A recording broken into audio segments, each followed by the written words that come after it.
ঈদে কি বাড়ি আসবি না? ঈদে বাড়ি আসবো কিনা বলতে পারছি না বাবা। তোমার অ্যাকাউন্টে টাকা পাঠিয়ে দিয়েছি। বাবা, আমার প্রমোশন হয়েছে, স্যালারিও বেড়েছে, পুরো 1 লাখ। আলহামদুলিল্লাহ। বাবা একটু লাইনে থাকো। বাবা, তুমি তো বলেছিলে পিতৃঋণ কখনো শোধ হয় না। তুমি 26 বছরে আমার পিছনে যত টাকা খরচ করেছো, তুমি কি জানো আগামী 5 বছরে সেই টাকা তোমায় ফিরিয়ে দিতে পারবো? আমার এখন স্যালারি মাসে 1 লক্ষ টাকা বাবা। ও, এই কথা। তাহলে শোন, তোকে একটা গল্প বলি। বলো বাবা। তোর বয়স যখন 4, তখন আমার বেতন 3000 টাকা। 1200 টাকা ঘর ভাড়া দিয়ে 1800 টাকায় চলে সংসার। আমি আমার সাধ্যমতো সারা জীবন চেষ্টা করেছি তোর মাকে সুখী করতে, প্রতি ঈদে কোরবানি দিতে। তোকে যেবার প্রথম স্কুলে ভর্তি করালাম, সেবারই প্রথম আমরা আমাদের কোরবানি দিতে পারিনি। সে বছর তোর মাকেও কোনো উপহার দিতে পারিনি। তুই যখন ভার্সিটিতে উঠলি, আমাদের অবস্থা তখন মোটামুটি ভালো, কিন্তু খুব কষ্ট হয়ে গিয়েছিল যখন আমার ট্রান্সফার হয়। রোজ রোজ বাসে চড়ে, পায়ে হেঁটে, ঘামে ভিজে খুব দুর্বিষহ লাগছিল। একদিন শোরুম থেকে একটা বাইক দেখে আসলাম। সে রাতে আমি স্বপ্নেও দেখেছিলাম আমি বাইকে চড়ে অফিসে যাচ্ছি। পরের দিন তুই বায়না ধরলি, জার্নি করতে তোর কষ্ট হয়। তোর কষ্টে আমারও কষ্ট হয় বাবা।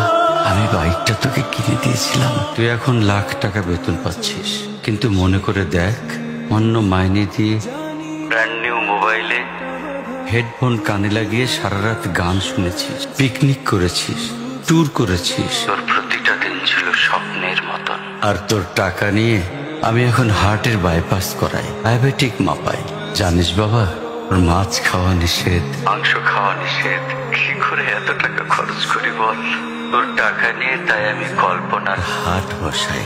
আমি বাইক চালিয়ে সারা শহর ঘুরে বেড়াই, বন্ধুদের নিয়ে সিনেমা দেখতে যাই। তোর মার হাত ধরে চাঁদনি পশরের সেন্ট মার্টিনের বালুচরে হেঁটে বেড়াই।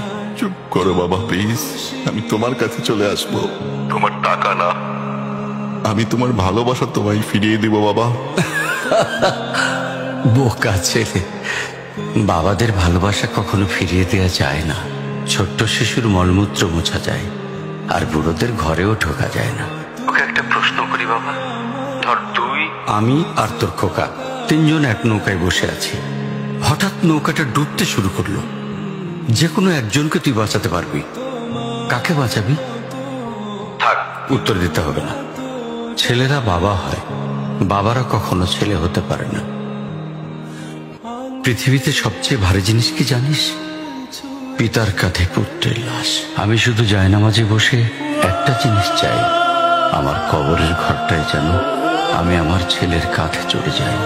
তাহলেই তুই একটা ঋণ শোধ করতে পারবি, তোকে কোলে নেওয়ার ঋণ। বাবাদের ঋণ কোনোদিন শোধ করা যায় না।